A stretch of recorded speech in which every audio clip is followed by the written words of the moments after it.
Namaste, beautiful souls. It's Dr. Dani, physician astrologer. Welcome back to my channel. I'm so excited for tonight's live. I have never done anything like this before, so we're going to see how it goes. We are simulcasting on YouTube, Rumble, and the Fellowship of 13 Signs. I am able to watch the chat on YouTube.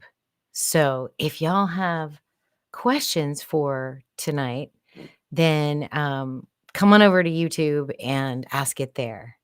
The other option that we are going to have available tonight will be the Buy Me a Coffee and the donations link, okay? And so I'm going to have that scrolling across the bottom. If you guys want to, you don't have to, you totally don't have to. We're going to answer your questions anyway.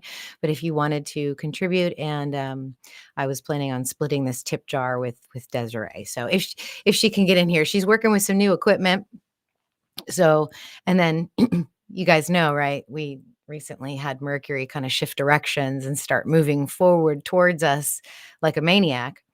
And so all sorts of weird things are happening. Like I tried to log into Restream about 10 minutes ago and it wanted my password. And I'm like, I don't remember that. I'm going to log in with Google. And then it was like, you can't. So I'm like, okay, let's just figure this out. Anyway, it eventually led me in. So that's great. All right. I can see myself on YouTube. Let's refresh the fellowship. Yep, we're going there. I don't see anyone there yet talking to us on Facebook. I might pop in there and check on you guys because I see that running. Okay, cool. All right. There's Dezarey. I see her. Hello. Hey. Well, it's the wrong camera. How are you doing? I'm so good. It's so good to see you. Nice to see you too. Let me change. Are you well? Are you happy with your job? Yes, I like it a lot. Good. I like the people there. Yeah, I don't know. My computer keeps crashing and it's because I've got some new stuff. Oh, it's not working. So this is my new camera and I don't know why I can't get it to work. It was working for a little bit and then it stopped. And so I thought maybe it was, are we live? We are live. Yes, we are. So if you want, I can put you down here in the corner and I'll just do my quick little intro. And I also have a presentation. So you definitely have time to figure your stuff out. So because I got to catch everybody up about the most magical day I've had. So I have to tell them about that. So I'm going to mute you, put you in the corner, and then I'm going to talk to these people for a second. All right, cool. All right, let's see. Who do we have in the chat today? We have Laurie. Hi, thank you for coming. Always appreciate you and your energy. Beth Hansen, hello. Thanks for coming. And then we also have Diana Allen, my magical friend in Mexico. She's asking me right now if Pluto moved into Aquarius today. And the answer is, well, it depends on if you are following tropical astrology or constellational astrology. If you're following tropical astrology, then yes, it's in Aquarius. And that's fine. But if you look at the actual stars and up into the sky, and I was actually going to show y'all a star map before I got started into my presentation of where Pluto is. And hey, Des, just give me a thumbs up if you're happy and you're ready to come on and talk. Okay, cool. All right, there she is. So to answer your question, yes and no. Yes, tropical. If you're looking at the sky, no, it's only at the cusp of Sagittarius and Capricorn. So we have a long way to go through the stars of Capricorn with Pluto. Let's see. Lisa Anjanette Lewis is here. Hi. Ragnarok Ryder. Hi from North Idaho. Yes, Lori. Nobody puts baby in the corner. Don't do that muted anymore. No, I let you. Man, Diana Allen says nobody puts baby in the corner. No, we're having a good time over here. All right, cool. Well, let me get you in here and tell you let's just talk about how it's going to go tonight. So what I wanted to do was present the sort of the concepts in this book right here. The Art of Okay. Horary Astrology by Owner Dozier. This is a very dense book, a very advanced book. I don't recommend this unless you have a little bit of astrology vocabulary in your bonnet, because there was stuff in here I couldn't even understand. Like, I had to kind of look it up and figure it out. But we're going to go through it. I'm going to make it real simple. And I'm going to show you the practice of horary, where you can ask the sky any question. I'll show you the process, basically like a 10,000-foot level. This is not a deep mind-bending Dr. Dani presentation that I've been doing lately. I feel like I've been melting your brains a little bit. And so I thought we'd have fun tonight and Yes. work on that. And then what we would do is, after I show y'all how to do that, then I thought we would take questions from anyone that's watching us and wants to help us practice this technique. So if y'all are interested in doing that, that is my plan for this evening. Nothing too fancy. And if it feels like it's not going good and we just want to vibe on something else, that's totally cool too. But we'll see how it goes. Cool? Awesome. Yeah. So let me tell you about. So when was my last presentation? Saturday. We talked about Mercury, right? That was the 16th of November. And Mercury has just basically, he's slowing down from a left-right perspective when you're looking at the sky, but from a front to back perspective, the depth, Mercury is racing towards us very, very, very, very fast. Okay. And so when it's stationed left or right, it's more of a channel of the energies in which the stars that it sits in. Okay. So right now it's in Ophiuchus. So we have this galactic center energy speeding at us very, very quickly. I think Mercury, what did I say last Saturday? He moves 107,000 miles per hour. Okay. Wow. And so Yeah. since Saturday, that's what, 72 hours. So think of how far and how fast Mercury has gone, but not left or right, not moving from sign to sign, moving forward towards us. And when you think of the Doppler effect or a siren coming towards you, you know how that frequency gets higher and higher pitched because the density of the waves is more, so you get more intense Mercury energy. And so since then, the downloads have been phenomenal. Like literally, I just sit and I just start breathing, and all these ideas start coming in. It's crazy. I can't even write them down. Awesome. There's so Awesome. many. Yes. I don't know if you guys are feeling that, but you definitely, if you can sit with yourself and go into God mode and just kind of let let it open, it's really, really incredible. So I've been doing that. I haven't had to work. I've done a few readings this week. I recorded a podcast this morning with Miss Holly Hall. She's an astrologer, and she's recently shifted from tropical astrology to constellational astrology. Oh, awesome. Yeah. And she's been podcasting for years, and it's so interesting. There's a lot of people coming out now, like saying, I'm done. I'm done with this. This is also another lie. That, how you're sometimes black pilled once you realize something that you've been working with is different.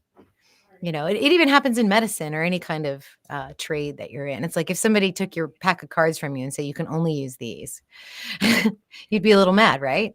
If somebody Yeah. Right. changed the cards on you because you Like, vibe with wait. it. Yeah. Right. Exactly. So I did that. And then I had a little session with our friend Diana Allen here in the chat. She is What does she do? Oh, your mom's here. Yes, my mom's here too. So, Hey, Mom.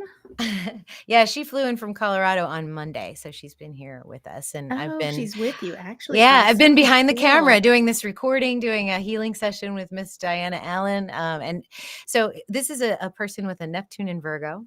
Okay, so my elder Earth Witch energy. Right?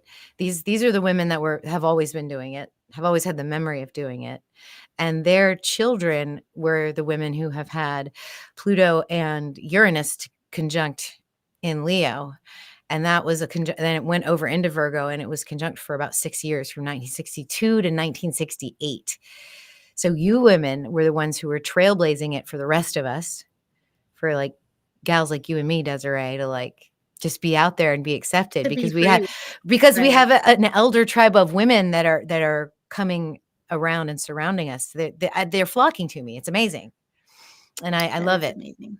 There's so much Mhm. beautiful wisdom, and we got deep into some stuff, and she made my neck feel better. I don't know if it's just the endorphins from the healing session, but she uses her light language. She uses her song, and Oh, wow. yeah, I was so honored to do that. So, thank you, Miss Diana. You're Yes, appreciated. thank you, Diana. That was amazing to do for Dr. Dani. You do so much for us, Dr. Dani. That's so I'm glad that you got some pampering yourself. Yeah, it was more than that. It was good. I'm still processing it, Mhm. but I'm here. So we have some amazing auspicious energy right now for what we're gonna do tonight.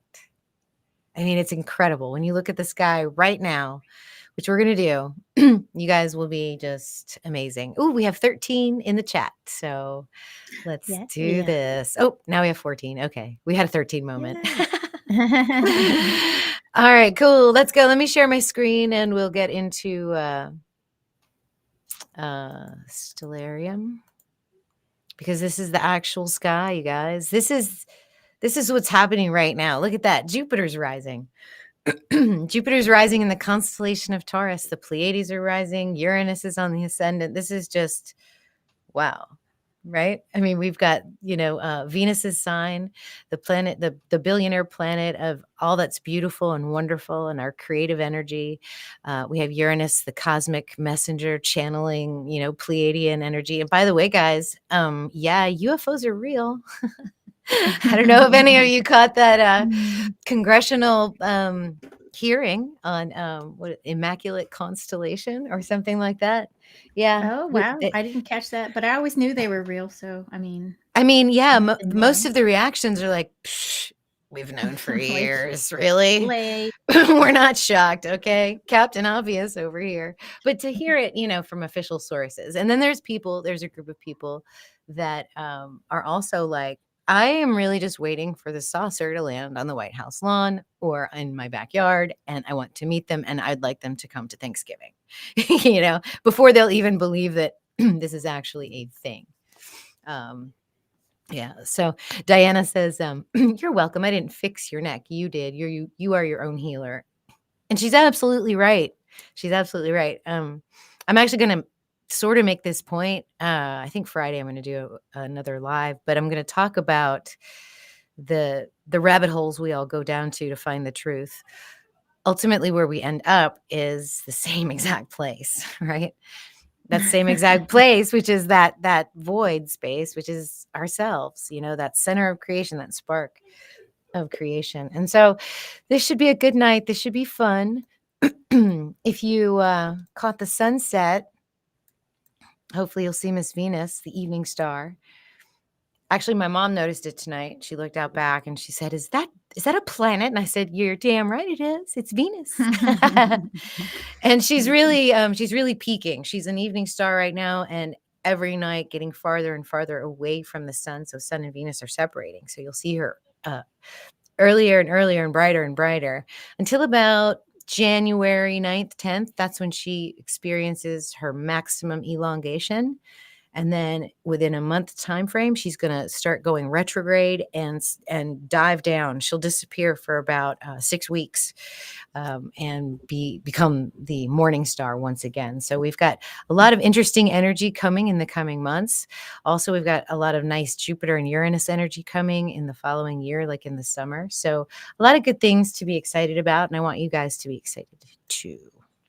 So the moon I has have a not. question Oh, you scared me. to You're loud. interrupt. Sorry. Sorry. Oh, Go no, ahead. is my mic must be loud. So in your Mercury presentation, I think you said something about morning star and evening star. Were you referencing Mercury or were Yes, you talking about Venus? So can because Mercury you and Venus both have a morning star and an evening star component to them. Oh, Because they're okay. both inner planets.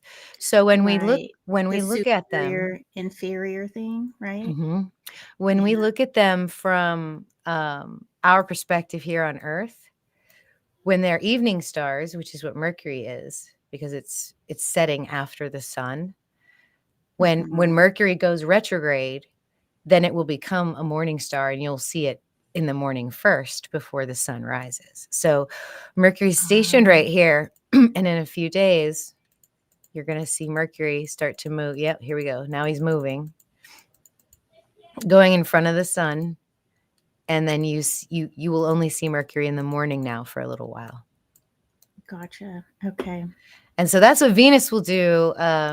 In probably about 3 or 4 lunations, we'll be into that Venus energy. So we'll definitely talk about that. Okay. So, okay. Thank you. Yeah, cool. So the sky is beautiful. I hope you guys are gazing at it. We have Saturn in Aquarius right here, gestation direct last week. So things are moving, things are happening. We have a dreamy, sleepy, beautiful Pisces moon. So if you're feeling a lot of love, that's because that moon is right there. And then we're back over here to our eastern horizon with Jupiter rising.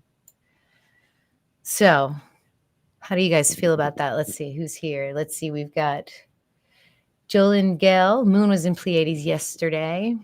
Yes, it was.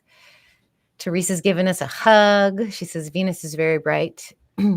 Jolynn has Venus in Ophiuchus, the Milky Way, the cosmic river, the cosmic ship. Yeah, the house of the ascended masters, the Christos, the divine Sophia, the Dalai Lama, the Buddha.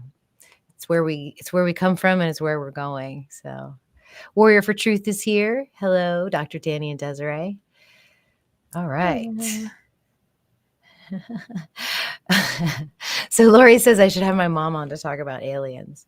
Is my mom saying stuff about aliens? Yes. Mom, you better behave yourself over there, Mom. No, that was Diane Allen. She said, ask me about spaceship and abductions. Oh, yeah. We might have to do that. I haven't seen them myself personally, which I would love to. Like, if there's anybody that would want to meet, it would be me, because I would be like, tell me about the mysteries of the universe, please. So, all right, cool. Let's go ahead and get into this PowerPoint. You guys, I'm a little less resistant to artificial intelligence. I'm telling you, I'm working with ChatGPT and OpenAI, and it's helping me. It's helping me be more productive with my organizing my thoughts. It helped me create this beautiful graphic. I mean, the words are mine, but the image behind it, I basically said, I want this. No, I want it this size. No, I'd like you to add this, please. And I really think it just kind of spoke to what we're doing tonight. It's beautiful. Yeah, I love the colors. Yeah, so I'm impressed with it. I feel like it's not. I don't feel like it's a malevolent thing. I mean, I think it could probably be used that way for sure, and it definitely makes mistakes. So you want to be wary when you're using it. You want to have it give you sources, that kind of thing, before you use it as your truth. So that would be my only. So is it like an app or something? Yeah, it's ChatGPT. You can sign in. You can get a free account. You can sign up for other things if you want to. But yeah, it's pretty cool. Awesome. All right, so here's how we do it. So I showed you that book. This is horary astrology. So it's basically a branch of astrology where we answer specific questions. So what we're going to do is we're going to cast a chart at the exact time the question is asked. So when we're ready, I will put it to you guys that are watching. I will say, give me a question, and then we'll choose. We'll pick a question, and then the moment that question's asked, I will cast a chart. And based on the positions of the planet and the ascendant, we should be able to give you some sort of insight into that question. At least that's the goal. So for this one, I don't need to know where your stuff is. I don't need to know your sun. I don't need to know your moon. I don't need to know your rising. I don't need any of that. You can keep all that to yourself. What we're going to do is basically just ask the question right now of the sky and see what we come up with. And I'm going to show you a pretty cool example that I went through while I was putting this presentation together to give you an idea of how it actually works. So it's only concerned with the question itself, and we'll do a little analysis of the sky right now to see if it's something that is a good question. We'll ask ourselves first, is it a good question, before we'll actually answer it, and then we'll give the answer, and then we'll if Dezarey is willing and inspired, we'll have her pull 1, 2, or 3 cards, whatever she feels like might clarify the issue at hand that we're getting to. Okay, so I think that'll be really fun. Awesome. And so we'll Yes. just see what the immediate answer is based on the celestial alignments. Now, it may not be what we want. Like, it might say now's not a good time to answer that question, or it might say there isn't enough information, or it might say there's nothing you can do about it right now. Okay, so we'll Okay. just see what we get. All right. So, like, you have to wait a little bit to ask the next question. I mean, because if you ask questions like consecutively, it's going to be Right. the same chart, right? Right. So we're gonna get into that. I'm gonna show you, Okay. even with the chart that we're using that is right now, we will make different answers based on the positions of the planets and the nature of the question. Okay. Okay. So here we go. Just a little brief history. This is the book like I said, I was using. So if you guys want to get that book and check it out, like I said, it's really dense. But it's going back through time. I mean, this is, I went outside this evening after the sunset, and, I looked up and I saw Venus, and then I saw, you know, all these other luminaries, and I was just like, this is it. This is a beautiful sky right now with Taurus rising and Uranus on the ascendant. It's like the astrologers rising, and I just felt that. And it really has gone back through ancient Mesopotamia and Babylonia. So it was even before we had tropical astrology. And I think the practice, the steps, the techniques that we have in tropical astrology, they're based on the true sky. They're based on techniques that were even more ancient to tropical astrology. Dezarey, do you have a lot going on back there? Can you I hear hear stuff? I hear a lot of stuff shuffling around. I don't Oh, know. it's my husband. He walked into the Oh, room. I'll oh. mute them. Okay. So it turns out to be a very practical tool. And this is why astrologers were coveted at the throne side of kings and at the desk side or bench side of judges to say, is this a good time to ask this question? If I judge it this way, what will be the outcome? And so we can use these same techniques on the ancient sky, the one or the modern sky, the actual sky that we're looking up and looking at, and we can hopefully potentially answer some questions. So I want to go ahead and just go into it a little bit, like, what are we actually doing here? What is the process, so that, there isn't any confusion? Like, I'm not going to be able to do any predictions, so to speak, but give you basically a yes or no, like this is good energy or bad energy, or this is old energy or new energy, or quick or slow energy. So you want to ask a very clear and focused question. I think this applies to tarot as well. So the clearer the question, the clearer the answer. The more specific the question, the more specific the answer will be. So, for example, will I get the job I interviewed for is better than what does my career look like?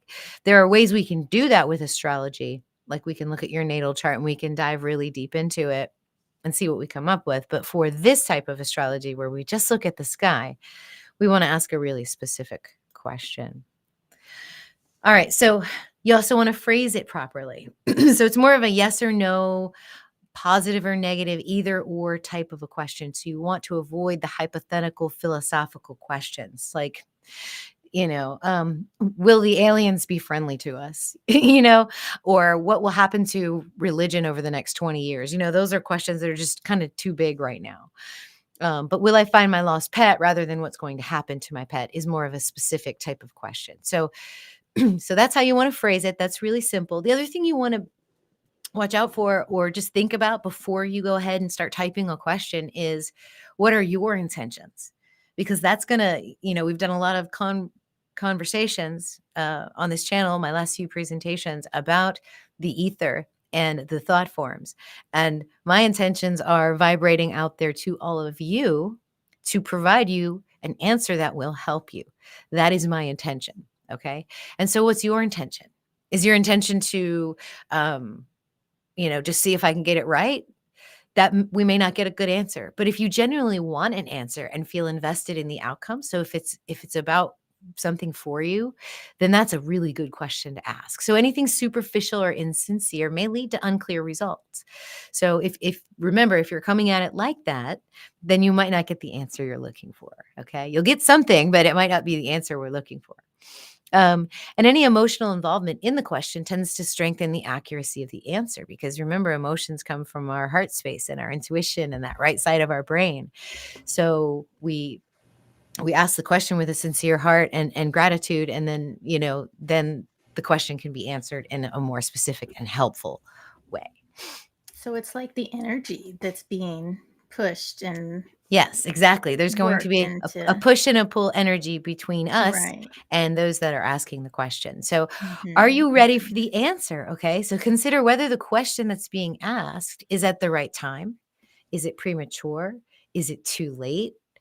Astrologers will also, there's a little technique that I'll do for your questions, and I'll do it in the open to assess whether you are genuinely prepared for the answer and also whether it will actually guide you or be purposeful for you. So, a lot of times, we won't put that step in the open. We'll just say we can't ask that question right now, or it's too soon to tell. Whereas tonight, I'm actually going to say, well, because this is over here and this is over here, this tells me that the answer is unclear right now. So I'm going to give you the reason why, if that makes sense. So questions asked out of idle curiosity or impulsivity might not yield insightful or radical, which means root or foundational results. Okay? Does that all make sense to you guys? Got it. Got it. Cool. Cool. All right. So I'm going to go through a little example that I did for myself. And this was yesterday when I was putting the PowerPoint together. So if you want to do this and check me and generate the chart, whenever you ask the question, you can go to drdani.com free chart. And the first thing you're going to do with the chart is identify the ascendant, the constellation that is rising, and that is you, the questioner. Okay. And then what you do is you assign a ruling planet of the ascendant to the questioner. So, for example, if the rising sign is Gemini, then Mercury would be the ruling planet and would be the significator of the querent, or basically the one who is the questioner. That's what this, archaic terminology basically means. When you see significator, that is the questioner. That is the person that needs the answer. So the whatever planet, like let's say it's Mercury, Mercury is the significator of you, the questioner. And we use traditional rulerships, by the way. So we are going to leave out the rulerships of Uranus and Pluto and Chiron. It's going to be everything from Saturn inward. So then you analyze the condition of the significator. So where is Venus? What house is she in? Or Mercury? Sorry, I'm skipping ahead. So if we have Gemini rising, we're using Mercury. We analyze the condition of the significator, the house location, the sign, and the aspects of that significator. So I said, okay, let's try this out. Let's see how this is going to go. And so I said, will this presentation be well received? And I cast the chart, and this is what I got. It was 2:10 p.m. yesterday afternoon, and this is the sky the exact moment I asked the question.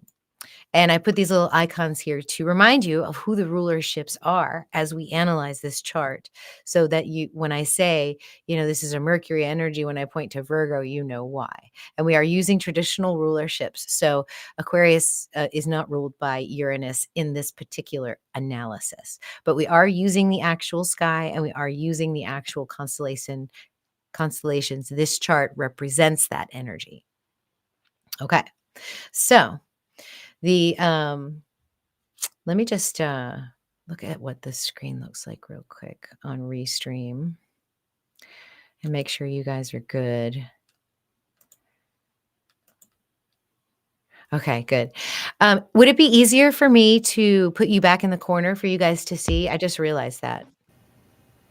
I think it might be. Are you watching the screen right now? Are you? Do I I am. go? I can. Do I go up in the corner? Like, do we get No, smaller? No. Okay, let me we do are that. down. Okay. Well, right now we're full screen, but before, when you were making your presentation, we were in Both the of us bottom were down. corner. Okay, good. Yes. Good. I just wanted to make sure. Okay. Let me get back at it. So we're going to analyze the question, is this presentation that I'm creating going to be well received? So let's get back to that. So the questioner is the planet and the ascendant, or we're the planet because of the ascendant? The ruler of the ascendant. Hold on, my screen's being stupid. Here we go. We're going to go back to that. So whatever sign is rising has a ruler, a planetary ruler, right? Yes. Every sign has a planetary ruler. So, for example, the rising sign, the moment I asked this question, was Pisces, right at those first degrees. Okay. So, right there at the 0 degree of Pisces, Yeah. um, was on the ascendant. And so, Jupiter is me. That's the questioner. Gotcha. Okay. Okay. So, Jupiter, I am the questioner at this moment. Now, that will change based on, Mhm. whatever's rising. I think all of you will be Venus tonight, which is fine with me. I don't mind answering questions to my Venus lovers. We love Um, Venus. so so you want to look at where Jupiter is and its condition. So Jupiter is currently in Taurus, or was yesterday, retrograde in the third house. Okay. So it kind of matched because I was asking about a presentation, and the third house is about knowledge and learning. And Okay. So that was communication. perfect. Yeah. And communication. Yeah. And then Jupiter Mhm. is in a balance with Mercury in Ophiuchus, racing towards us. Right. And Mhm. remember from our Mars class that, Mars rules the stars of Ophiuchus and Scorpio in this traditional analysis. So Mars over Mercury is like astrology. So we're balancing astrology with this practical knowledge. So this feels good. I'm like, okay, I like this. But then there's this weird like T square to Saturn. Saturn always kind of gets in there and, kind of brings a little bit of tension. So I'm Mhm. like, okay, what is this tension? So Saturn is structures. Saturn is the teacher too, right? In Aquarius, you could even say Saturn is teaching the new age energy, right? So all those things can apply with this particular energy. We also have Saturn or in Aquarius on the ascendant during the time of this question as well. So there's a lot of strong Jupiter Saturn energy. You've got Saturn squaring Jupiter from Venus's domicile. Venus, where's Venus? Venus is in Sagittarius in Jupiter's house. So Jupiter and Venus have this sort of dispositor relationship, right? Venus rules Taurus, Jupiter's in Taurus. Jupiter rules Sag, Venus is in Sag, right? So you guys see that relationship, and then I'm the questioner. So I've got a lot of nice, abundant, creative thoughts that are spiritually aligned to my purpose. Okay, but there's some tension here with this Saturn. Am I doing it responsibly? Am I bringing in the information? It may be just a little bit of tension of getting the slides together and doing all the little work, the bones to build the process. So it feels good, but there's some energy there that might be some tension. So there's other ways that you can analyze the chart. So far, it feels pretty good. I feel like you guys are receiving it very nicely. But then you have to ask, we look at the houses for the significator of the object of the question. So the analysis about where I stand in terms of getting this presentation out to an audience that's receptive and having it be well received is nice. But what about the presentation itself? And so you have to decide which house is associated with this particular question, and that would be the presentation. So here you can look at this list if you want to screenshot it. I don't necessarily have to read through it. Hopefully, all of you guys are, at least a little bit curious about astrology and have a general idea of the energy of the houses. But if it's a question about relationships, for example, if you type a question in there about a relationship, we're going to look at the seventh house. We're going to read that energy. We're going to see what planets are in there. We're going to see what rules that energy based on the constellation that's over the current seventh house. If you ask me about your hopes and dreams, then I'm going to look in the 11th house. If you ask about the ending of something, then we're going to look in the fourth house. Okay. So I've highlighted basically the 10th house and the third house as potential energies for a presentation to an audience through the vehicle of what I do for a living. So let's look back at our chart. And we've got the topic, which is the third and 10th house. So it's, what's ruling the 10th house? Well, in the 10th house, we have Venus and Jupiter. So that's all very good. And then let's see. Then we have the third house, which is ruled by Venus. So yeah, this speaks very good to the question itself.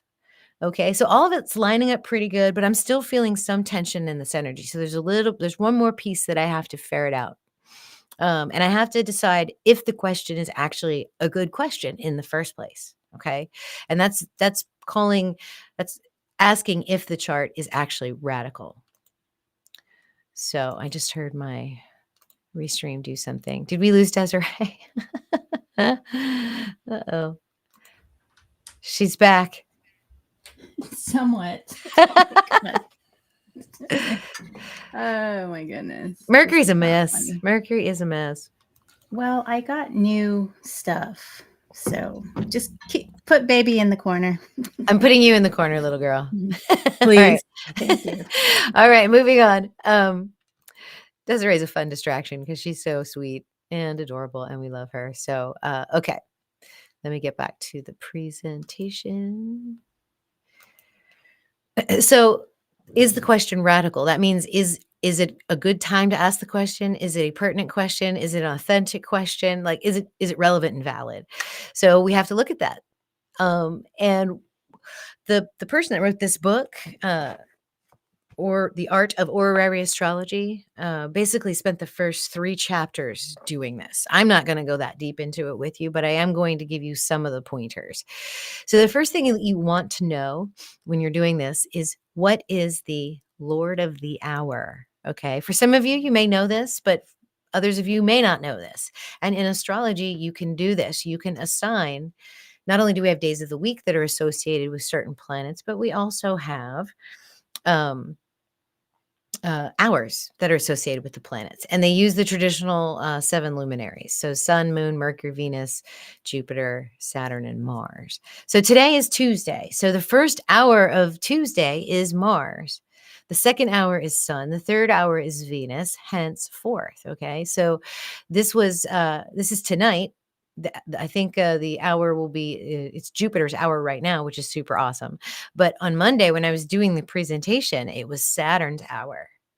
Okay, so it's Saturn's hour. He's usually a malefic in these traditional analyses. He usually causes constrictions, delays, frustrations. So I was like, oh, great. Saturn is the Lord of the hour. And, I've got this T-square going on with Mercury and Ophiuchus and Jupiter down there in the 3rd house. This is so beautiful. What is Saturn trying to tell me?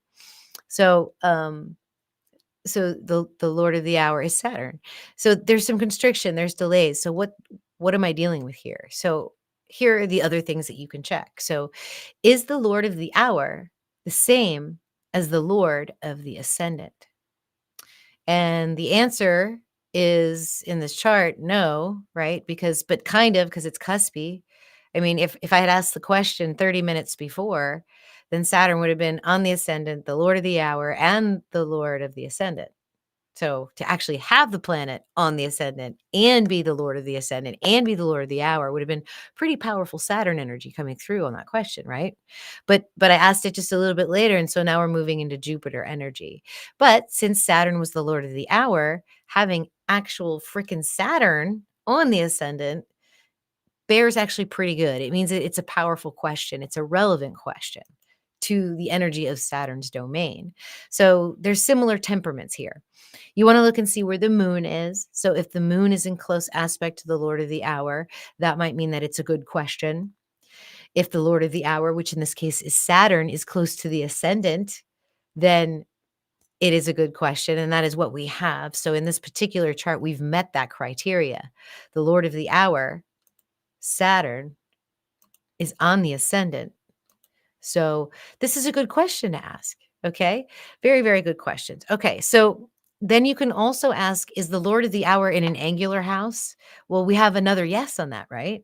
Because we're in sort of this angle of the chart, the eastern angle, the rising. So the Lord of the hour is in fact in an angle. So 3 hits for, is this a good question? And then you ask, is the Lord of the hour the significator of the question? And our question was based in the 3rd house, and our question was based on Mercury and Jupiter. So yes, those were both involved. And then are the signs and the houses of the process equally aligned? And yes, all of that is yes, yes, yes, yes. So this is a good question to ask. The energy feels good, but I still haven't quite explained this tension with Saturn. I still haven't explained that. That's still there. And so I went a little deeper, and there's just a few more things that you can kind of check on a chart to see if that tension bears out or what it might mean for you. And so if the ascendant is in the first degrees of the sign, it's too soon to ask. Hopefully some light bulbs are going off. I'll say it again. If the ascendant is in the first 3 degrees, then it's too soon to ask. So when I asked the question, when I logged my question time and I looked at everything, it was indeed too soon to ask because I was only on slide number freaking 8 instead of being, almost finished with it. So I thought that was super interesting. And I said, okay, that actually makes sense to me. Um, Now, you can look at that and say, okay, the question's too soon, or you can look at the last 3 degrees. If the ascendant's in the last 3 degrees, then the questioner is trying to cheat the astrologer. Despair will ensue. There'll be endings, crises, and eagerness. And if the Lord of the 7th house is afflicted, the astrologer will have difficulty. And if Saturn's in the 10th house during the questioning, the answer will cause the astrologer to be besmirched. So the North Node brings assistance, and the South Node is unlucky and helpless. So too soon to ask the question. So what I did is I forwarded it in time to the end of the presentation. And I said, is this going to be well received? And then everything lined up. Yes, the T-square was still there, but it was moved up. It was less important. And Jupiter's right in the middle there. The North Node's right there, bringing us help as well. So that is my presentation. And I would love for you guys to give me your thoughts. If you have energy and you want to ask questions, I feel like this would be fun to kind of take some of your questions through this process, just so you can see it in action and try it for yourself. So if anybody wants to volunteer, I am open. If not, we can see what happened to Dezarey. Oh, she's not even here. That's cool. I actually have my deck of cards. So if we want to do a question, I can also do tarot. Let's see. Who's in the chat? Let's see. We've got 28 here. Don't be shy, guys, if you have any questions. Or did I just totally melt your brains again? I don't know. I'm sorry if I'm doing that.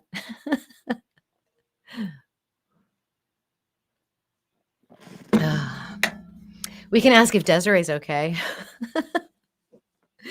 Let's look at the chart. I'm going to look at the chart right now while you guys think about your questions. So just hold, please, and let me look. And then you guys can ask your questions and put them in the chat, and I'll take a look. All right, let me go to chart options, edit chart right now. Okay. All right, yeah, Jupiter is right on the ascendant. We are not in the last 3 degrees of Taurus. So anybody that asks me a question, they would be Venus, which is in Sagittarius. Yeah, we could do this.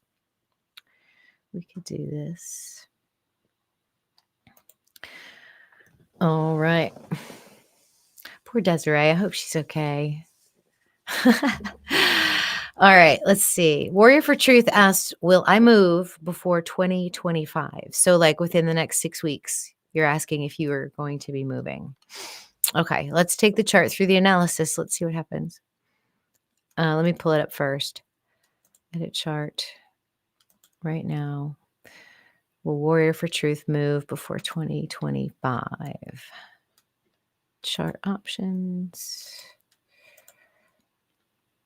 View chart. Aspects. Okay.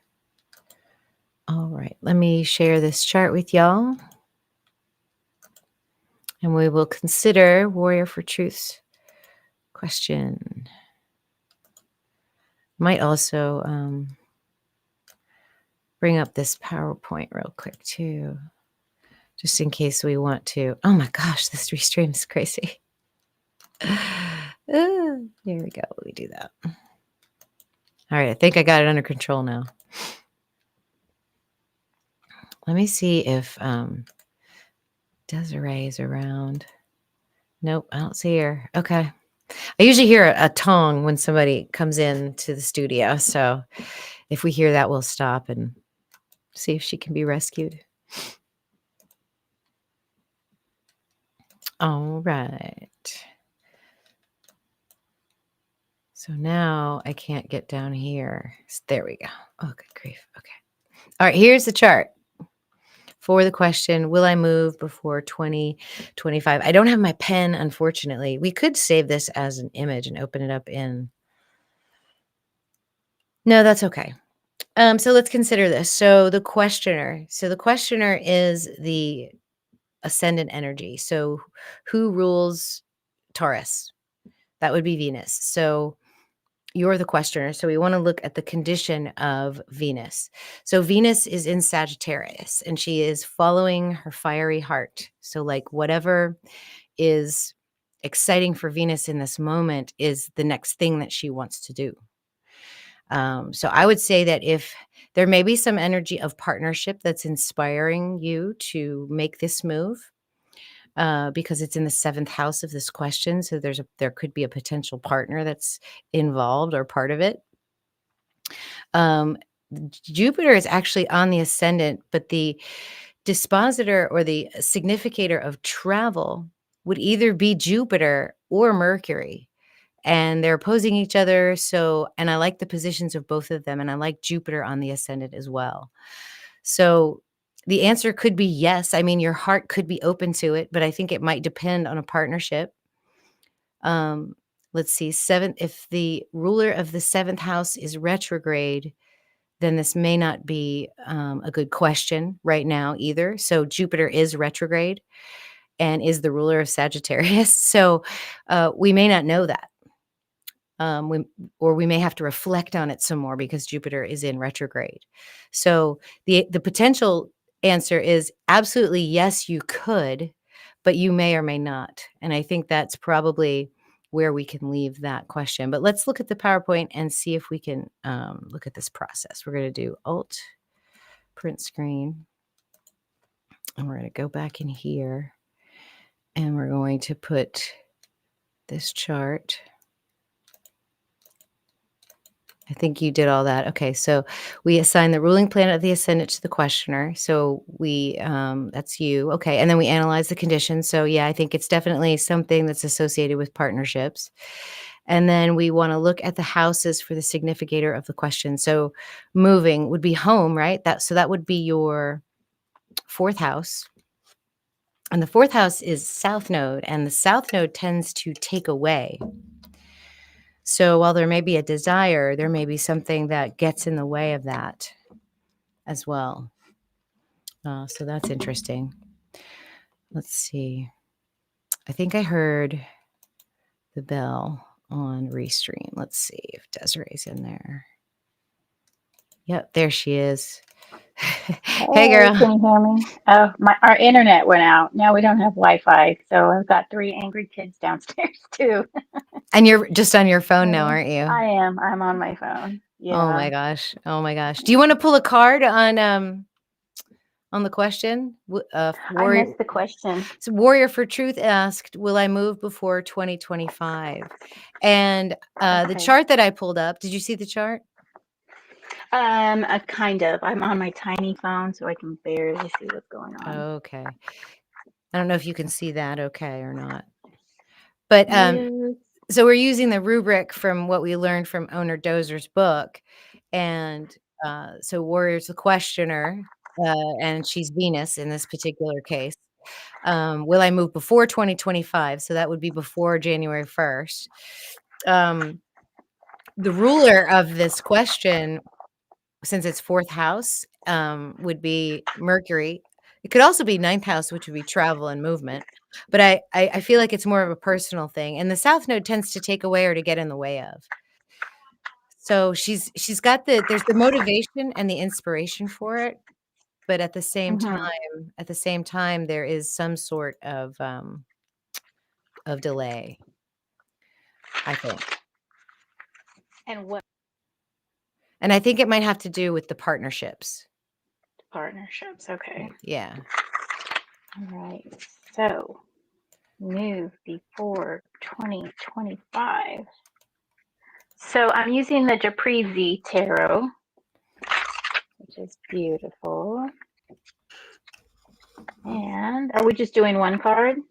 Yeah, let's just do one. Yeah, so I think that that's the general energy that I'm getting, that yes, it's absolutely possible if the desire is there, but there may be something that's getting in the way. It may have to do with communication and partnership. That's what I'm feeling when I look at it through the sky here. Okay, so the card that I drew is number 4, and this one's interestingly enough titled War. Do But you wanna it's hold it up so we can see oh it? sure, this one. Okay. Let's see, that's what's going on in the bottom corner, and then that's Okay. going And on it's a up 4? there. And it's 4, which is 4th related house, to home, right? well, it's related to the emperor. So he's about structure, um, kind of getting things under control. And I'm not quite sure why she determined that this is war. Let me check the book really quick. Um, let's see. It looks like it means the same thing, a dominant figure taking control of the situation.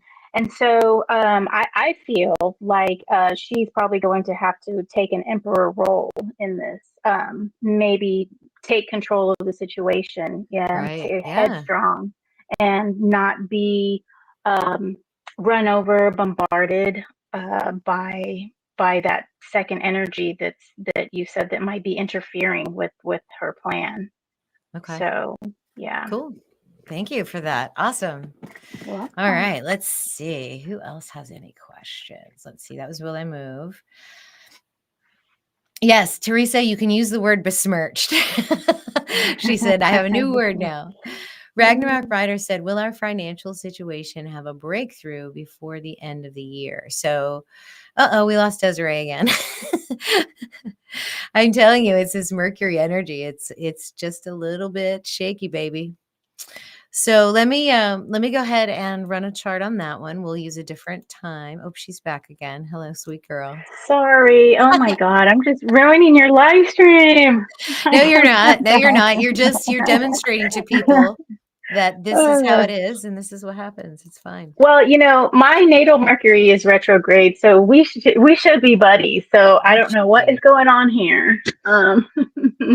So I generally don't experience any kind of issue during retrogrades, or I'm just oblivious to it. But I don't know what's going on today. It's not quite retrograde yet. It's just approaching us Oh, very quickly. So okay, okay. Yeah. So let me pull up this chart. All right. And so the question, it's going to look very similar to you guys, but hopefully this is where the magic will come through you. So when Ragnarok says, will our financial, I'm going to assume that this is our, as in like the local we, the people that are around you, your particular situation, those you support, those who support you. Because I don't want to speak for the collective, right? Because these are personal questions. And so when I'm answering for you, what I'm going to say is, will your financial situation have a breakthrough? Even though it's our, I'm thinking of you're asking as the royal we. Those of you, those that are in your immediate circle, will you have a breakthrough?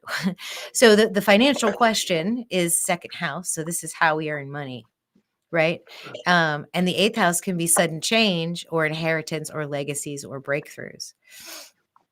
So I like that. But the questioner is going to be Venus in Sagittarius. So again, this is following the heart of your passion. I think this is the theme of the questions tonight. Those are you that are inspired to ask, that there might be some kind of inspiration, something that brings you a tremendous flush of money, a breakthrough, so to speak.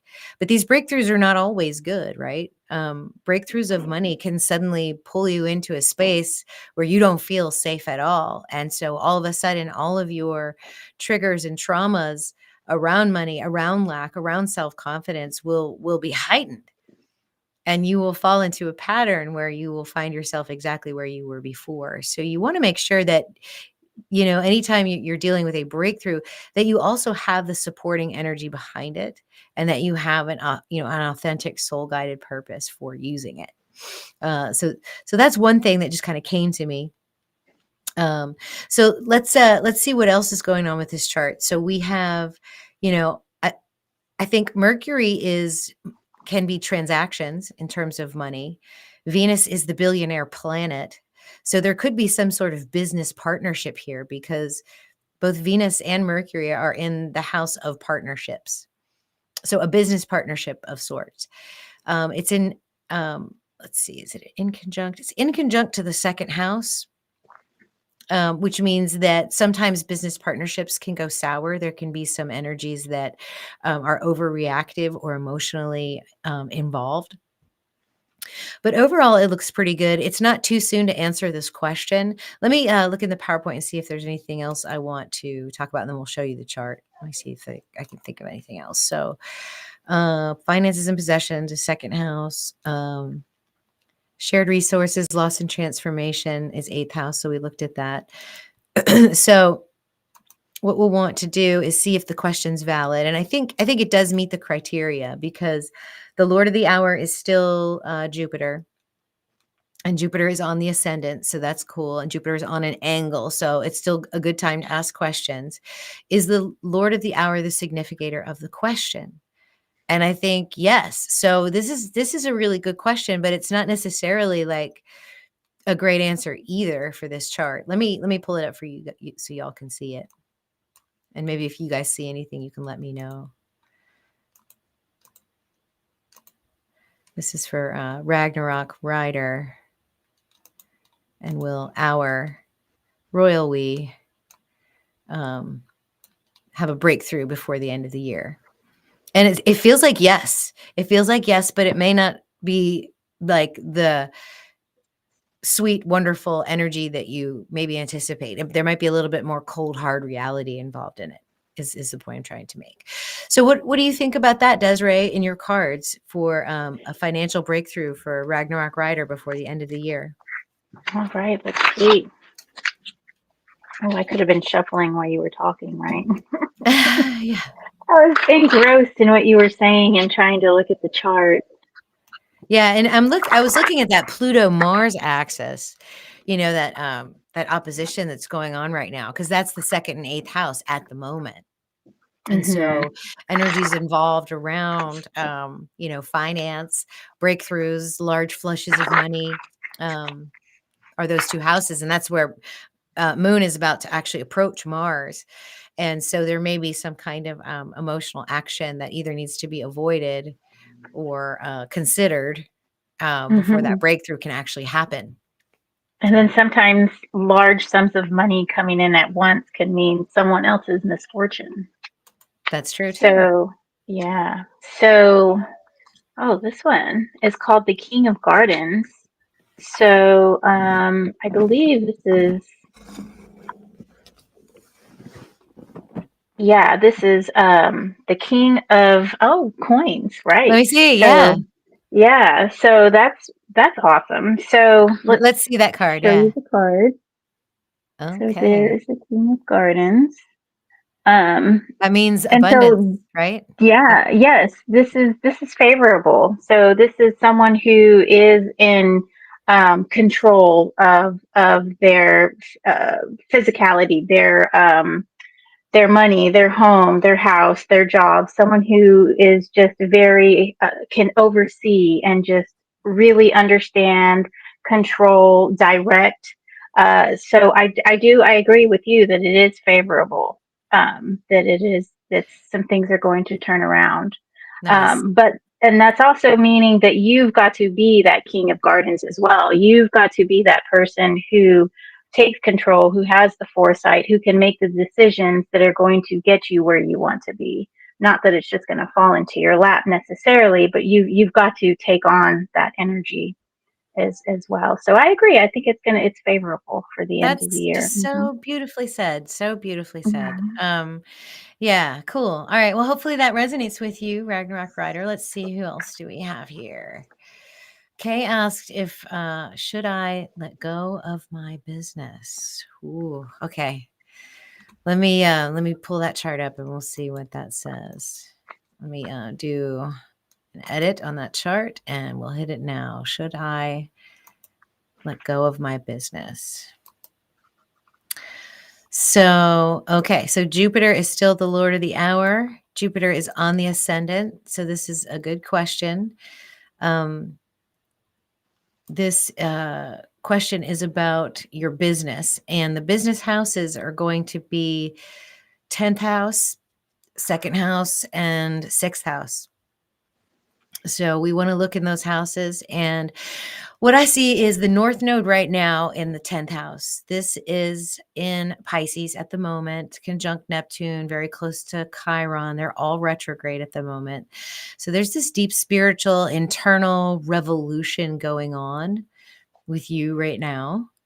And you are feeling pulled, you're feeling your energy drained. You kind of want to go back to the basics so that you have time to explore this energy. And I think it's a good idea because it's probably going to bring you peace and prosperity. You've got Sun and Mars in a grand trine in Cancer and Libra and all very feminine signs with masculine energy, giving you the support to focus on that goal of finding inner peace.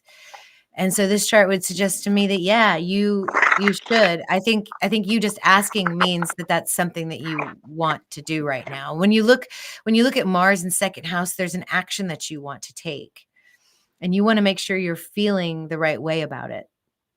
As Moon enters into Cancer in the next few hours, you're going to have an intuitive hit about it. Something is going to come into your field either within the next day or like between the next few hours when it goes into Cancer and when it leaves Cancer. You're going to have an intuitive hit of exactly what to do. But it sounds like there's some kind of drain on you and you should let it go.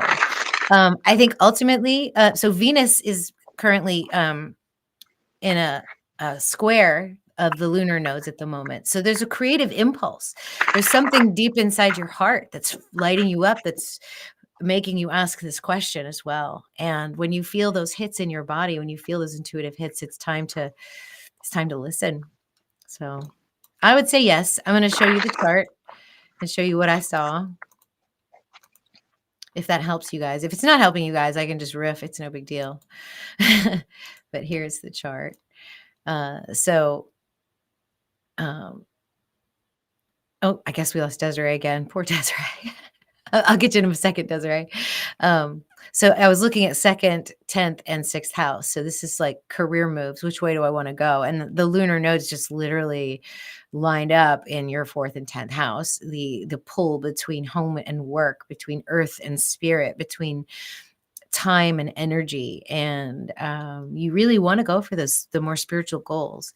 And like I said, you've got this masculine energy of Mars and Sun in a grand trine with all that, in the feminine sides of Cancer, Pisces, Libra, and then the Moon will be moving into this energy within the hour, actually. So that is what I saw. And then Venus was in T-square to the lunar nodes. So yeah, your creative spark is asking for a reeval. All right. So Dezarey, what do you think? Should Kay let go of the business? Let's see. And with Venus being a square, did you say it was a T-square to the lunar T-square node? with the nose. Yep. Okay. Is that sort of a conflict? It can be a tension. It can be, tension. slipping back into what's comfortable and not going outside of your comfort zone. There can be fear there around taking new steps, things like that. Okay. So, okay. And she said something about becoming a stay-at-home mom and letting go of her business. That's her, right? I don't Let me know see. the particulars. I just saw the question, but maybe she clarified. Oh, Let's okay. see. Oh, no, that's Ragnar Ryder. She was talking about becoming a stay-at-home mom. Okay. Yeah, okay. Being a stay-at-home So this mom is just is Kay. wonderful. This is just Kay. Yeah. Should I All let go right, of my Kay. business? So. Let's see if you should let go of your business. Oh, we've got a Queen of Gardens here. Can you Oh, see this? nice. That's like the Queen of Pentacles. Yeah. Yes. She's a manifester. She is, but she's also very loving as well. She's kind of has the Empress energy. And so I do feel like whatever you decide that you want to do, whatever you decide to put your energies in, that it's going to grow. You're going to be able to, whether it's your business, if you decide you want to go that way, or if you want to let go of your business to do something else, I feel you're going to take that energy. You're going to take control, and you're going to put your love, your passion into it, and it's just going to grow. It'll grow into a beautiful garden. That is lovely. Okay, so hopefully, Kay, that helped you. All right, let's see. Desiree's internet went out. I saw that. Oh, it did. Well, no, that was you It's commented. Yeah, I before. was looking at your Yes. comment. Beth Hansen asked, "Is constellational astrology my new career path?" Oh, what a good. Well, yes, of course. I don't even have to look at the chart Yeah. to tell you that, but we'll do it. We'll do it. Let's take a peek. Chart. We're gonna go right now. Okay. And I think I'll just go until the ascendant is in the last 3 degrees, which will probably be in the next 30 minutes or so, because that'll be it's too late to ask any more questions. That's what it'll mean actually in the sky. So Okay. all right. So I have right now at 8:06 is constellational astrology, my new career path. So all right, let's see. So again, we've got Jupiter on the ascendant. It's not Jupiter's hour anymore. Let's just revisit the current hour because it does change over time. Every hour is different. So our next hour is Mars. Okay, so Mars is we're the hour of Mars, so we can't look at Jupiter anymore. So we have the hour of Mars. Does it match the significator? Well, it is not really in any relationship to the questioner, which is Venus. They will be in an opposition soon. There will be a moment where, let's see. So let's look at career then. Let's look at 10th house. 10th house has the North Node. It's got Pisces there. It's got Chiron there. There's definitely a spiritual. Do we lose Desiree again? No, I'm here. Oh, you got Can you hear me? quiet, so I was Okay. scared. I was like, Yeah. uh-oh. I stopped shuffling. You are someone who does spiritual work and loves spiritual work, and you're at a decision point. You're at a crossroads, perhaps in your in the work that you do, because Venus is squaring the nodes right now. And there's a transformation that has to take place within you. I mean, it is certainly possible. Like we have Uranus in the second ascendant, and Uranus was sort of rising when this talk began. So it is all about astrology, and it is all about the constellational astrology. And really, frankly, I also see Mercury in Ophiuchus as an astrologer too. So we have a lot of positive energy for that, but I feel like because Mercury's in Ophiuchus, the sun, the stars of transformation and rebirth, right? We've also got Uranus in the 12th house right now, so deeply spiritual. The questioner, Venus, will be approaching an opposition to Mars in the second house. There's going to be something you have to let go of in order for that to be your new path. And you may come to that realization in the next few weeks or months that whatever it is that you let go of will open you up and allow you to explore it this way. It doesn't mean you have to let go of your tropical astrology, though. Let me show you this chart again. It's the same chart, so I don't know why I keep showing it, but when we look at it a little bit differently, then you guys can see that. But so yeah. I think you can still use your tropical because there are people that may still need that. Sometimes if you do kids, it might be more helpful, or younger teenagers, it might be more helpful. But I've had young clients too, and they're actually blown away by their constellational astrology. I have found that the house system that it matches. So if you use equal houses, equal sized houses, that if that's related to the constellation in question, then it works really well, like for medical astrology, for financial astrology. And when you get really deep into the derivations and the tools, sometimes the constellations don't even matter. All that matters is the house. So, yeah, I mean, I would say, yes, you are absolutely going to be using constellational astrology in your practice. It's probably going to become harder and harder for you to use tropical astrology for predictions that are more meaningful and soul guided for you, because this happens to everybody. And I'm not trying to like make anybody mad, but this happens to everybody when they start picking up constellational astrology and they start making the connections that are so incredible that you can make, they don't usually go back to it. And they find that they blossom and expand in ways that are so much more amazing. So let's pull a card for Beth. She's got a channel too, and she just came out to everybody too that she does constellational astrology. Oh, cool. So she got Judgment. Right. Yeah. So I like this card for Beth because for me, Judgment, I kind of read Judgment a little bit differently. I read it as I call it my taking stock card, looking at things to make sure that you are in line with your goals, uh, your morals, the ideals that you set for yourself, and really looking at your life, the things that you're doing, and making sure that you're on track for all of that. That it's kind of an alignment card for me. And so it kind of falls in line with Dr. Dani says, you know, you can't unknow what you know about constellational astrology. You know, now that you know that the stars aren't exactly 30 degrees apart from each other all around the wheel, you know, it's hard for you to say, well, I'm not really a Scorpio, but, you know, they say I am, you know what I mean? Mm-hmm. So basically this card is putting you take a look at yourself and decide whether or not you're aligned with your soul, with your ideals and your morals and where you want to go. And are you doing those things? Oh, did y'all see this card? It's really pretty. Yeah, it looks a little bit turbulent, but it's like the promise of a sunrise there, you know, it's like the end of a turbulent and then the sun's coming out.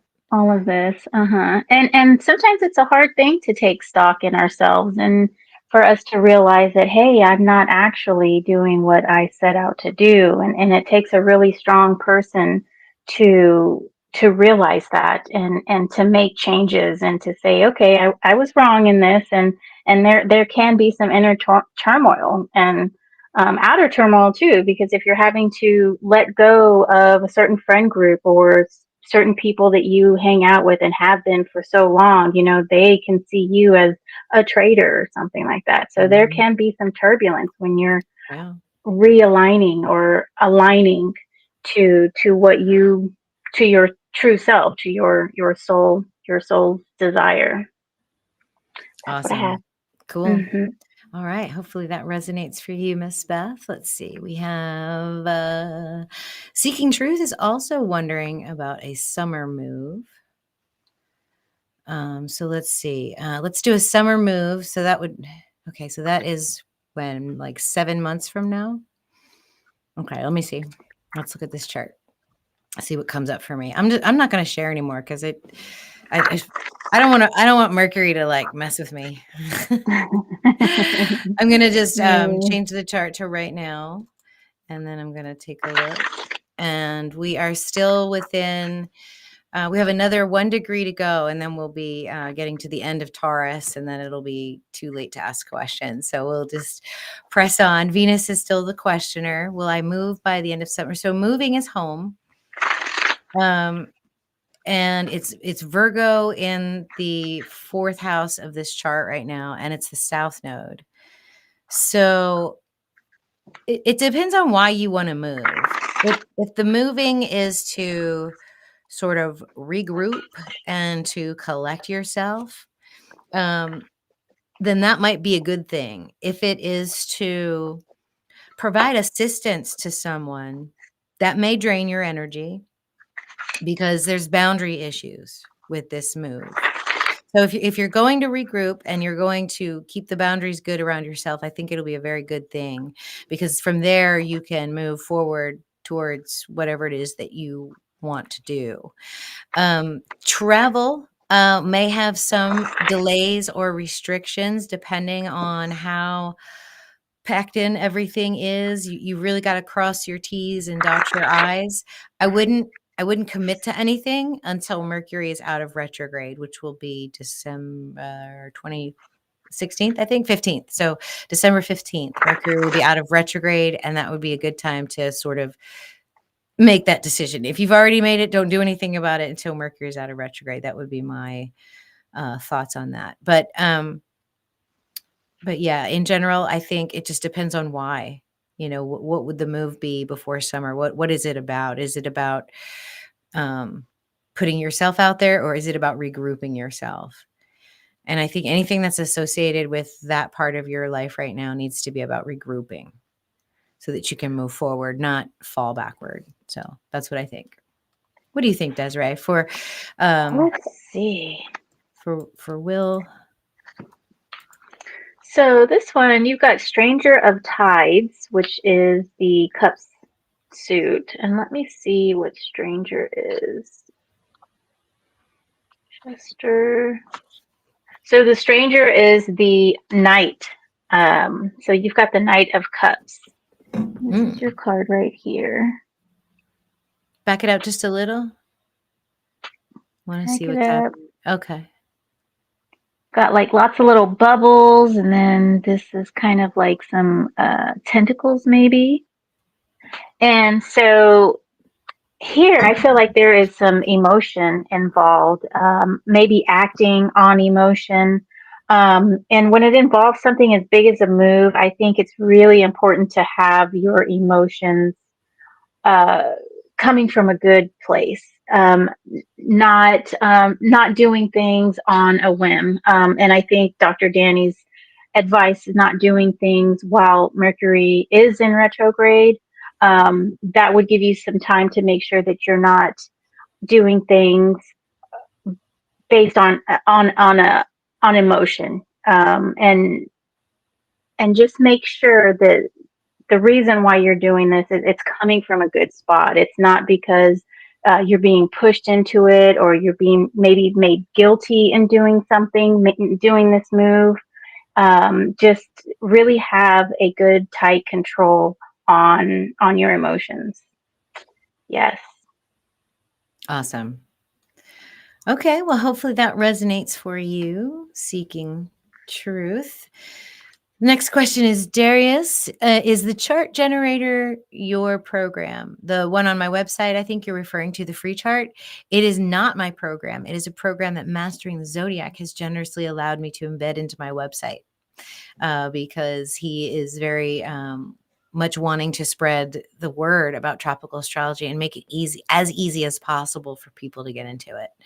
So yeah, thank you for asking that question. Mastering the Zodiac, Athian Commenti, my light in the darkness for many years. Infinite Faith says, will I win my lawsuit? I'm a whistleblower against a government entity. Oh, that sounds juicy. Let's see. I know. Can we know? Can we know? I don't know. It might be too late to ask, but let me see. Hopefully we have plenty of time. I feel like there's an urgency around this question. Okay, I'm going to just peek real quick and make sure I pick the right house for lawsuits. So legal matters and contracts would be the 7th house. Let's see. Legal matters is also 9th house. So we'll look at 7th and 9th house. And then the 12th house, which is secrets, isolation, hidden matters, that kind of thing. So I think that'll be good. And then maybe endings. So endings to a lawsuit. So we could look at the 4th house. Let's look at 4th, 7th, 9th, and 12th house. I'm going to just peek at this chart. I have the right. Let me get right now. And we are still within the range of this not being too late to ask. So this may be one of the last questions, guys. So if you have a good one, think of it while we see if we're winning this lawsuit. So 7th and 9th house. So Venus is still the questioner, and she's in the 7th house. So this is very nice energy. She is in a trine to Saturn, which also presides over legal matters and is in the 9th house. So I think I feel like I want to share this for Infinite Faith. Let me see. Infinite Faith. Let's look. So here it is. So 7th and 9th house. So you're the questioner because Taurus is rising. Venus rules Taurus. You're the questioner in Sag. 7th and 9th house is legal matters. and partnerships, and they're actually in a relationship with each other, Venus and Saturn, which is also, structures, government, legal matters, things like that. So it looks like the odds are in your favor, with this being, and it's definitely at a tipping point of your destiny too, right? You are, because you've got the lunar nodes here, and that is, you're at the crossroads. And so once that decision's made, I don't know when your lawsuit is, but I feel like it might come to a resolution, as Venus moves towards the end of Sagittarius, resolving all these ninth house Sagittarius, Jupiterian type energies. There's also a tension here because Jupiter's the judge and Mercury's the lawyer, and there's a little bit of tension here. And it's, kind of holding your shit together versus keeping your feet on the ground. So it's a tough situation, but it looks like the result will be good. All right, what do you think, Dezarey? Let's see. Let me do one more shuffle. Win the lawsuit. All right, what do we have? So we have the Four of Tides. So this is Four of Cups. Okay. And this card is generally that one of ennui, I guess you could say. But, I kind of read this as, sometimes I like to read this as a balancing and equal of emotions, of not being too excited or just putting too much emotions into, just very even keel. And the fact that these people are in this canoe and this is very still waters and they're just relaxed, I get a sense of just really relaxed emotions. And as far as winning the lawsuit, I don't really know how I feel about winning the lawsuit, but I do feel like there's going to be some tranquility coming from it. And whether that's a win or a loss, I think they're just going to bring a tranquility, a real an easiness, and so I guess I would lean towards yes, especially because there's probably so much going on, and you're actually Probably like a probably breath of fresh tired. air. Like it Right, feels, once right. it's resolved, it's fine. It's done. It's It's finished. fine, and you're done with it, and you're just happy for it to be over and out of your life. Yeah. Wonderful. Good. So good news, Infinite. All right, let's see. Let's see if we have any more questions. So with it being too late to ask, is that at That the means end of? we're done, or we have to sit here and stare at each other until we get into the next sign, because then it's too Okay. soon to ask. So yeah, so typically, starting when we did was pretty much perfect timing. I feel like we were able to, use the sky for these questions, and I feel like it resonated through me. Like I feel like what I was saying was, I don't know where, how I knew what I was doing, but like, you know what I mean? Like when you read, it just comes through. So, Mm-hmm. and it was based on where the planets were and what houses they were working in. So that was cool. That So was actually a lot of fun for me. is it just 3 degrees towards the end, or is it also the beginning 3 degrees too? The beginning 3 degrees means the matter, it's too soon to ask. It's too soon. Oh, too Yeah. soon So and too late. let me Oh. check the chart and see. We can always see if we can get one more in. I mean, I don't know. I'm just following the rules. It probably doesn't matter. Yeah, no, we're in degree 2. So, and I think we did a good job here. And let me see if there's any like lingering questions from before I said let's stop. Let's see. So Ultimus asks, is this a good time to begin finished projects? It's always a great time, Ultimus. um, can you put on screen so we can practice? Yeah, we can do that. Ragnarok Rider says, thank you, ladies, so much. Struggling and trusting the relinquishing of financial contributions. Good. Kay says, thank you. Fellow Traveler says, Dani. Look, Lori says, love it. Fellow Traveler says, do we move to West Texas for 2040 or Mediterranean area for 20? There is actually, I'm not going to answer this question because I don't know. I'd have to look into that. One's pretty complicated. But did we lose Dezarey again? We did. In this book, there are actually paragraphs and information on regions of the planet. So I'm going to go there and just read you. Here we go. Geographical directions. So we can ask geographical directions. Like if we're looking for a lost item, for example, we can use the chart to do that. We can, let's see.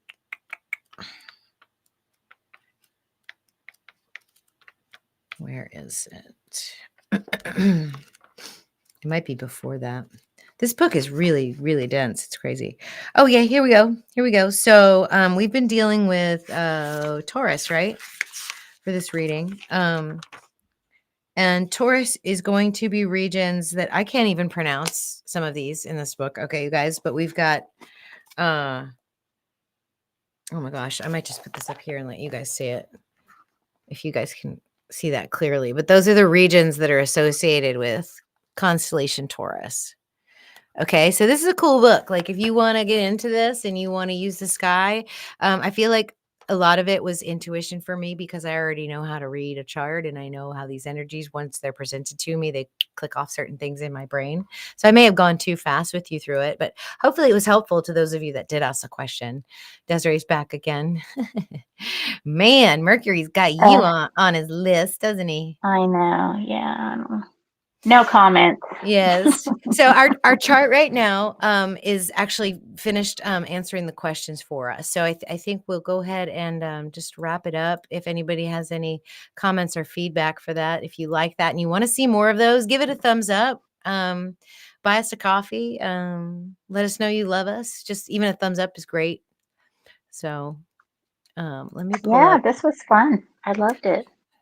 Yeah. So maybe something we can do again in the future. Oh, my computer turned back on. That's weird. Oh, wow.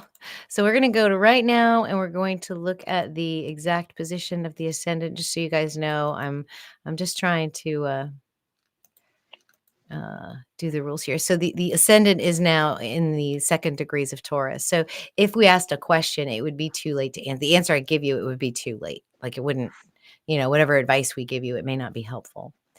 So that's why we're going to go ahead and close it out right now. That way it's not too much of a long night, but maybe we can do more of these since I don't actually have to explain how we do it. The next time, we can always do like a quick preview of how we do it, but basically, go ahead and ask the questions of the chart and maybe once a month or something. I don't know, whatever would be useful to you guys. That was fun. I actually did a live this weekend to let my viewers know where I've been. And I had like 5 viewers at one point, and a couple of people asked me questions while I was, doing my little, I was going through tarot cards and explaining to people how they should pick one because, since I haven't been reading, I thought maybe to urge people to get their own cards would be good so that they can read for themselves. And so, so I had 2 people pop on and ask me questions, and I was like, hey, this is kind of fun, kind of doing live readings on the fly. So it was cool. It's kind of similar to what you're doing. So may or may not. Yeah, they call it platforming. They call it platforming. So it's a way to show people, show people your skills, that kind of stuff. Yeah, live. There was a tarot reader who did that. I can't remember his name. The Oracle or somebody? Tarot Oracle. Yeah, he did that. And people would just super chat him all night. I mean, just give him $5, $10. Yeah. Fellow traveler said she'll buy me a blanket. Aw. She's already given me one of these 20-pound weighted blankets, and they're absolutely amazing. And are they? Yeah, you lay under it and it's like a hug. It's like a big hug, and you're just it just feels so good. They want to know the book name again. It's called The Art of Horary Astrology by Owner Dozier. Okay. Yes, I will pick that up. Yeah, this is a good book. Like I said, it's pretty dense. Y'all are going to have to get out your dictionaries because he goes into it. This is what he does. He says, Horary astrology, known as Ottoman Turkish Masal, is a branch of astrology based on, he just goes into it. It's like deep. So, yeah. But not a thick book either. So every paragraph, every passage in here is very dense. It's very dense. Okay. So it's good. All right. Let's see. Ultima said this would be a great monthly occurrence. And Beth Hansen said, thank you for sharing your wisdom. And I think that is the end of our live stream. So Dezarey, you want to hang out for a sec? We can chat, Sure. catch up, and Yeah. see Yeah. what's next? Okay, cool. Okay. All right, you guys, Bye, I'm coming everybody. at you live on Friday with a presentation on Sun in Constellation Scorpio and the burned path. So we will be talking about it. This is going to be basically a preparatory for the holiday season, like how to be chill and how to be you and how to go through this season with grace and gratitude so that you can emerge a phoenix on the other side in Sagittarius. So I love you all. Awesome. I hope you guys have a wonderful night, and we'll see you next time. Mhm. Bye, guys. Love you too. Bye.